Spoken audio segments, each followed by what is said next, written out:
Hey Keith, What's up? what do you want to talk about today? Well, I don't know. Are we talking? We're talking psychedelics today. Yeah, I'm a little rusty. I haven't had psychedelic therapy or anything in a long time. Obviously, I've got a lot. We're talking more of a integration topic today, and done plenty of that for people. plus your middle name is Rusty. Rusty. I live rusty. Well, they call me the Tin Man, so I guess we're both in need of some help in that regard. Some But grease. yeah, so Insights into action. yeah, so we wanted to focus today on a phenomenon that is all too common, which is people having really mind-blowing, earth-shattering insights during a dosing session, and then having that experience become a trinket gathering dust on a bookshelf somewhere without any change in their life. Yeah, This happens a lot. it happens a lot. Yeah, I mean, well, let's start with why does that happen? Yeah. Why do people have such big aha moments? They're aha moments, right? Of like, oh, this is what I need to do. This is what I need to do differently. This is where I need to shift. I see this pattern in myself. And then sometimes they don't even do anything about it. Maybe they make a little headway for a couple days or whatever, but this is common where people are like, not much happens after that. So what's that about? So let's start. Maybe we can start with a couple examples. I mean, one thing I see a lot in folks that I've been around, whether they're clients or friends going through experiences, is a common one is, noticing that the reason why I am in so much pain in relationships in my life is I'm always a doormat and I don't have any boundaries. I'm never going to let someone to take advantage of me again or something like that. And sometimes a person after a session will say, they make these sweeping claims like, I'm never going to do this ever again. Or, yeah, I'm calling my mom tomorrow. Yeah, I'm telling her to business. That's a good one.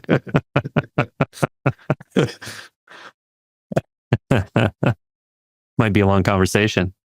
Might be a lot of business to cover. And inevitably, it's kind of like one of those New Year's resolutions where you're like, I'm going to go to the gym every day from now on. Right. And it just usually fails and gets forgotten. Yep. What do you think is happening there? Why are people struggling to put insight into habits or, behavior change? What's going on there? One thing I would wonder is it being supported by a facilitator to actually help the person turn cognitive ideas and realizations into behavior? Is anyone like remembering to focus on that? So that's one question I wonder sometimes about this issue. The other thing, which I think is real, is behavior change is actually hard. Even confronting, let's say, your partner or a friend who's, in your example, walking all over you and this and that. And I think what's going on is that there's sometimes a surge of self-esteem during the session, like, this is what it feels like to feel empowered. I feel myself. I feel strong enough to do this. And there can be a little rebound where that sort of goes away in this example.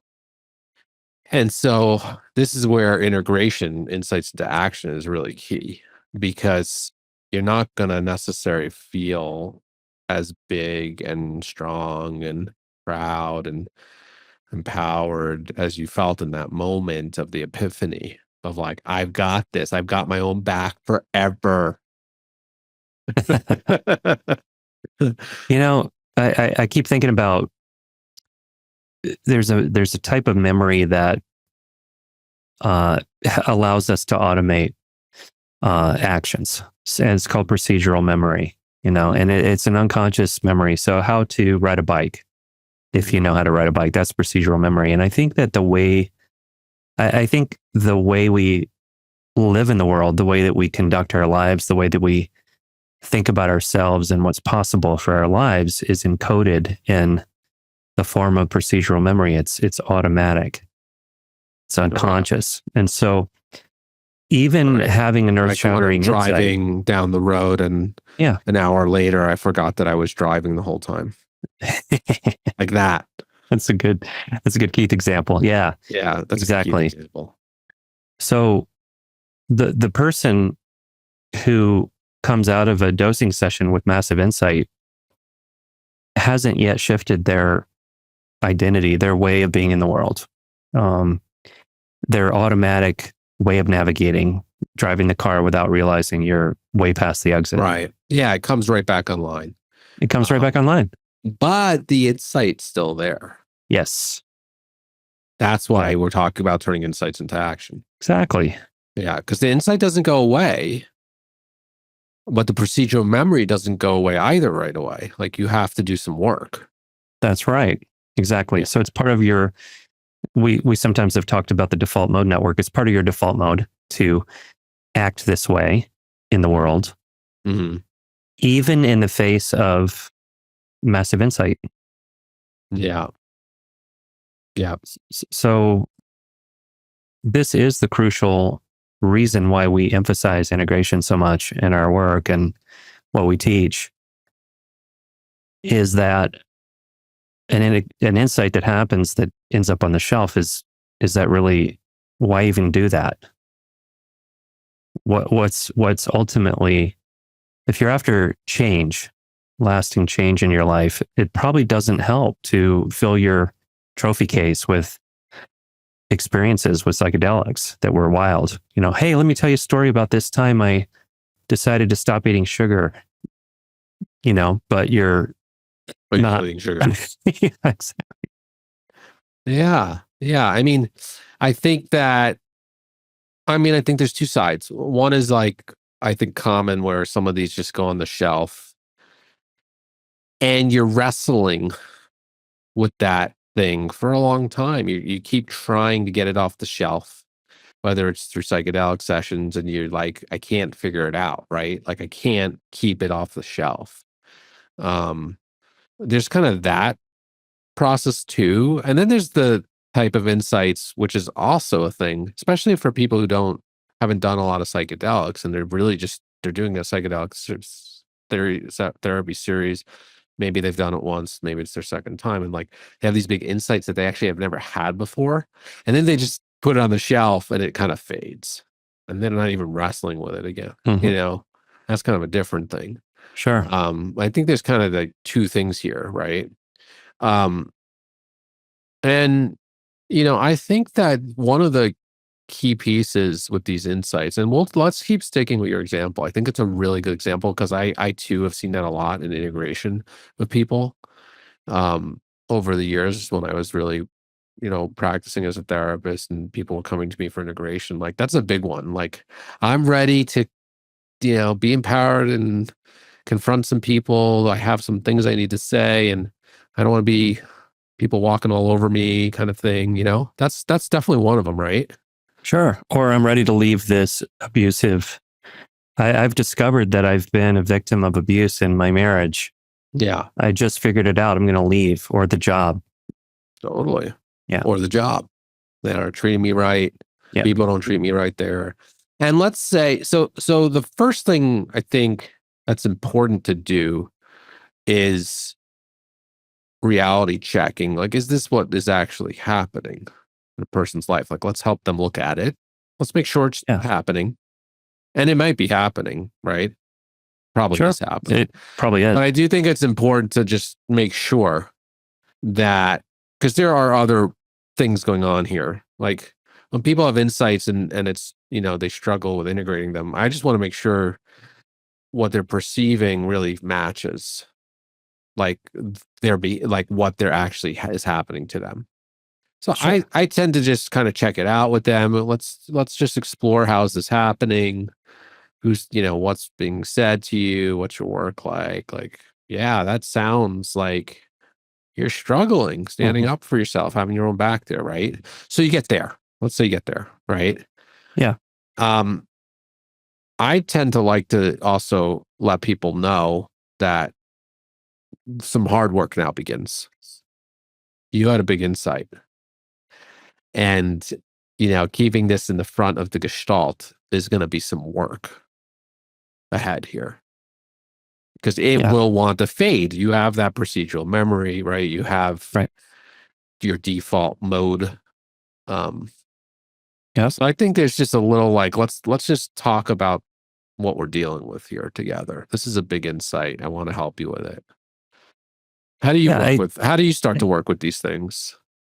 Well, as you're speaking it, I'm realizing it's kind of tricky to enter that way because oftentimes people are inflated about the insight, right? They're excited about it. It's not a bad thing, but You mean they, like right after the session or something? yeah, right Or after the for a session. couple days. Yeah.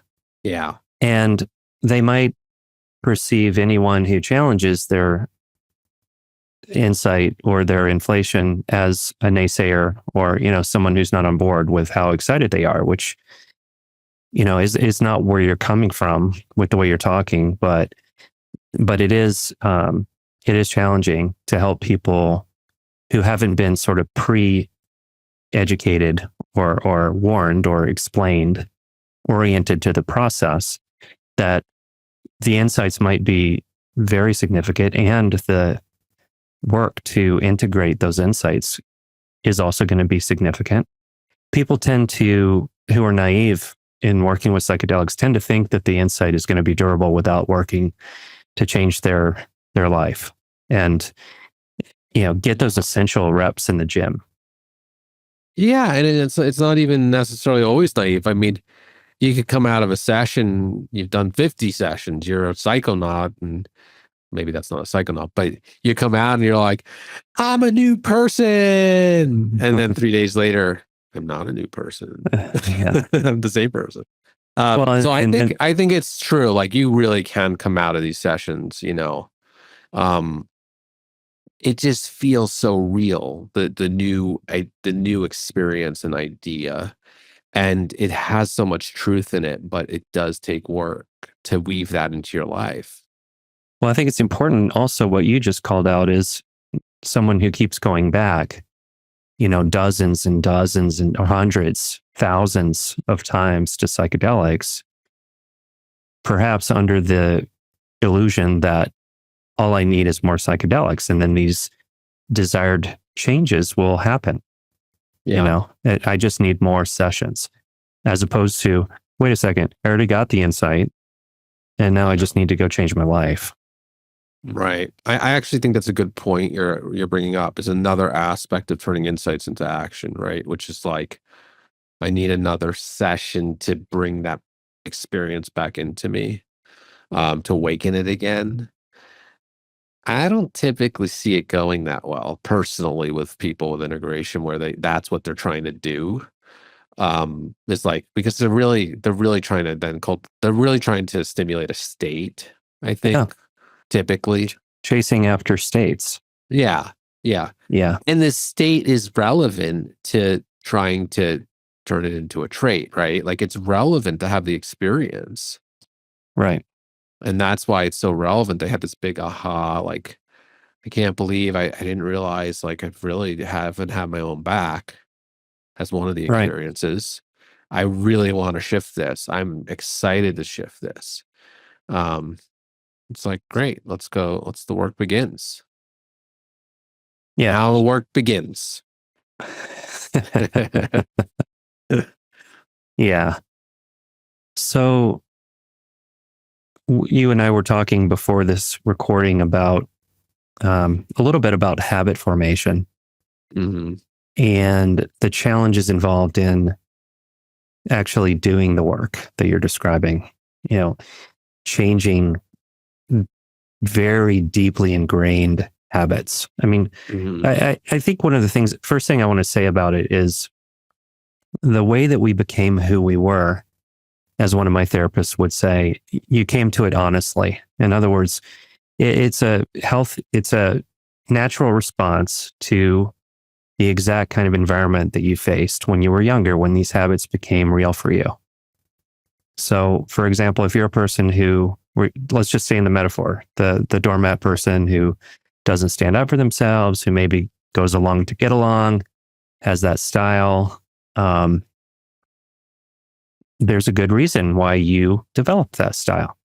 Mhm. And so, there, one way to describe it is that there was a survival benefit for you. You got things that you wanted, whether it was safety, security, um, not feeling judged, not, creating conflictual, scary situations interpersonally, and so on, that drive the persistence of that pattern in your life, Mhm. even if you don't have the same environment that you grew up in, right? The same Totally.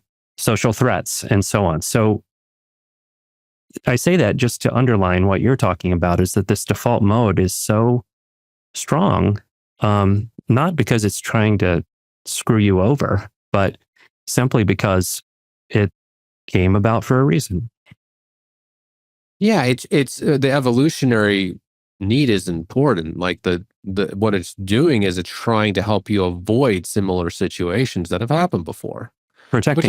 which is one of the points of memory. Right, exactly. It's for adaptation, right? Like, Right, why go through that again? That kind of sucked. Um, exactly. and then but then we have a hard time. This is where behavior change gets hard, right? Right, Is like we have an insight that's like, well, actually, this way of being isn't allowing me to live into who I fully am. exactly. It was And helpful back then, but it's yeah, not allowing me to be who I fully am because I couldn't be fully who I was then. exactly. And that's one of the most beautiful and potentially powerful insights that you can have when your default mode is melted away for a while on a psychedelic is to see the Mm. drawbacks that you cannot see in Yeah. ordinary consciousness for the It adaptations. literally melts it away. It's like acid melts the wall. That's what it does. Exactly. Yeah. So seeing the drawbacks is not the same thing as changing your life, but it can be the beginning of that, which is so exciting. Right. So knowing that this is challenging, this process, um, how do you like to support people who are navigating that terrain?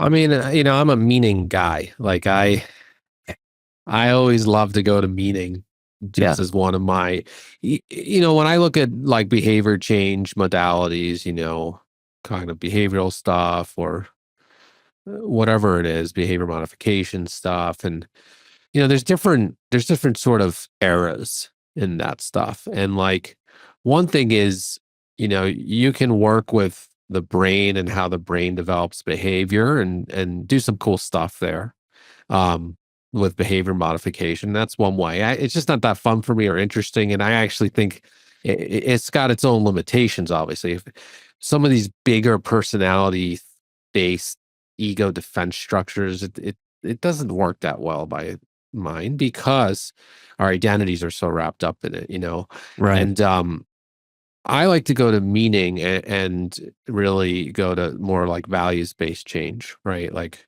looking at behavior, which is more like models that we see in like, what's the motivation behind behavior that isn't impulse and instinct, right? Like that's a whole system that, behavior modification works well in. Um, but then there's, a lot of other things came out of, human motivational theory and stuff. And I tend to like those models and to work with. They're more fun for me, and I think they're more fun for most people. And they can, I think, for some of these larger kind of ubiquitous issues that are really like default mode network, but personality stuff, and identity. Like, I think so. I go to meaning, like helping people develop, see why it's so valuable to them to make these changes, and really, really working on that. Really increasing the value on this change. And yeah, they're gonna feel more valuable as a person if they make these changes, and helping them with that process. Um, so I like to do a lot of values-based, change when it comes to behavior personally. Yeah, And I that's my own agree. style. Yeah, Every person out there who helps people has their own styles with these things. right. And there's no right way to do it. No. Um, but I think that over the course of years and, sharing an office together and seeing shared clients together for many years, I think you and I have tended to work with people with more entrenched, deeper, Yeah. We had some doozies. and People suffer, right? I mean, yeah, people get into some very hard places. for sure, for sure. But I think it's a general truism, whether you're talking about more severe entrenched conditions or milder conditions, that it's pretty rare. At least I think I can safely say that I've very rare. I could count on one hand people who I've met who seem to have come from a background where they were supported to be authentically who they really are inside of their It's very rare. deepest inspiration, inside of their most natural occurring value system for them, what's important to them. I mean, that's just sad, but it's so true that, like, it's so rare. I Yeah. mean, and I don't know why we got ourselves into this place. And it's not everywhere in the world, but a lot of places I visited, I feel that, it's not like the whole world has it right, but we don't in this country. Like, there's a lot of, like, not being able to help people really be who they are. And it's sad. But here we are. Most people don't really get that deeply, and that's what they're dealing with. Yeah. I mean, outside of your kids and the children of a handful of other close in friends that we have, I just don't even know parents who are capable even or aware enough to be trying to support that fully. Yeah, I mean, I would imagine they are out there, if they've done a lot of personal work for themselves, For right? sure. Like, For I'm sure. guessing a lot of people who listen to this show have done a lot of personal work, and they're really trying at it. And we could just say a lot of the people we've worked with, a lot of people we know as friends, a lot of even the younger people I work with just aren't getting it. Even, younger people still are not getting it that I've worked with. Well, and even if you care, like, speaking from my own personal experience as a parent about your kids' authenticity, you're still going to impose your belief system, Oh, your yeah. values, all the things. Well, yeah, And then there's whether your kid feels like they got it, even if you think you gave it to them. you might That's get a whole credit. different thing. Maybe you didn't, That's right. you're like, I did it. And, like, they're No, you like, didn't. they're pulling you into therapy when they're 25, yelling at you. Right. Impact and Like, intention. you didn't see me, you put your shit on me, right? Right. Like, we can't stop that. I mean, it's a complex system here we're in. And Oh, for sure. but obviously, I mean, we're Anyway, on a tangent here, but I think obviously what we're secure trying to functioning helps. secure functioning helps, but you're still going to have a personality, and it's still going to have Yeah. it's going to have strategies inside of it that are defensive and that hold you back in certain ways or need to be changed as you get older. Totally. So no matter what the cause is, or how significant that patterning is, you're probably going to get to a point in your life where that whatever those strategies have been don't work as well for you anymore, and you need to change them. I need to change them. So here we are. So I said values-based change, which, some people are not familiar with what that means, obviously. And it's really about starting to examine what's meaningful to you and linking that meaning to why you would make this change. If you don't have reasons, like one reason and an epiphany is great, but you haven't unpacked the reasons typically. And I think that's one of the reasons this thing usually goes on the shelf. It's like you can have the moment where it all makes sense, but until you unpack, well, why would you go through the trouble of actually doing this? Because it's not going to be easy. Mhm. Like outside of the idea, it's not going to be simple to start confronting people, this and that. And I don't like conflict. I don't like confronting people. So like, um, that's where I like really unpacking the reasons. Like, why is this so important to you? And how does this help you get more of what you want in the world? Let's go through it. Right. Let's come up with 100 reasons, not just the idea that it's a good idea. And when you had the idea, you felt like typically on psychedelics too, what's really cool is you can get a window into what it feels like as if you're already that person. Right. And that brings us into another aspect of this, I think. Right? Absolutely. I mean, it's sort of like the spectrum of lived human experience from inspiration, right? And uh, authenticity, expression, freedom of expression, all the way down to, and we've all been there, the black and white thinking, the defensive posturing, the excuses, the negative thinking, and so on and so on. So we, I think, have to embrace, sometimes we have to embrace an idea that we haven't experienced fully, except in that moment that you're talking about. Maybe we have rarely experienced that moment outside of that psychedelic insight where we felt very inspired and on mission, on task with who we're meant to be, whatever that is. Right. And it's a unique fingerprint for each person. There's no two people who have the same set of values. Right. But if it's something that we haven't experienced much, it can be hard to trust after a psychedelic experience. So this is another thing that comes up a lot in integration is like, oh, that was just a drug induced, manic moment, Right. not clinical mania, but it was like, oh, I got really inflated and unbalanced in my mind. And that, Yeah. forget about that. It's life is hard. I'm back to reality here. Yeah. Yeah. Carry on. What do you do with that? Well, I tend to work with that within a parts work framework of like, okay, cool. Let's talk. Let's see if we can get this part of you that's dismissing the experience you just had to have a conversation with the part of you that experienced that during the dosing session. That's right. And see what happens. And oftentimes, not always, but oftentimes we find out that the one who's dismissing the insight is comes with a positive intention of protecting you from disappointment or risk of harm or whatever the things are that you have to face to change your life, to change your behavior, automatic patterns. Yeah, that's great. Yeah, and people can go journal to do those parts works too when they're not in session. Really keep it going. That's a great method also. Absolutely.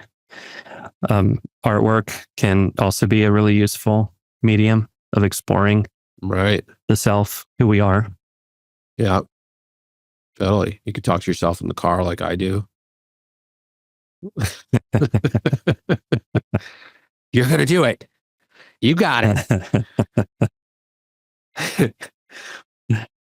I often feel like for me, there's an obscure, well, not so obscure, but there's a movie called Cloud Atlas where Tom Hanks has this sort of evil voice on his shoulder that is played by the same actor who's in The Matrix. With the big teeth. I can't remember his name, but he's got a really bad, nasty voice, and he talks to Tom Hanks in his ears and says, "Don't trust." You should keep using that voice for the rest of the podcast. And Haley Berry is trying to help out Tom Hanks. She's an alien coming to help him in his drive, and he can't trust. How does she sound? Everything's going to be okay.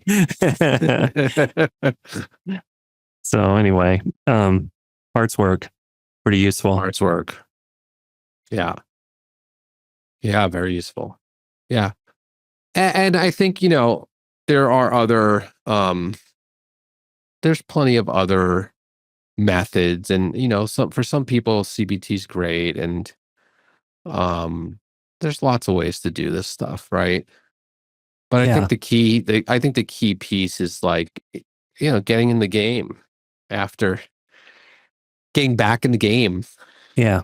Well, Right. You got another game to play here after the big day. absolutely. I mean, there are two more things I'd say about it. One is the power of accountability in relationships. So in our lives as friends, you and I hold each other accountable for changes or commitments that we make. And we have a little inner circle of dudes who do that Yeah. for each other.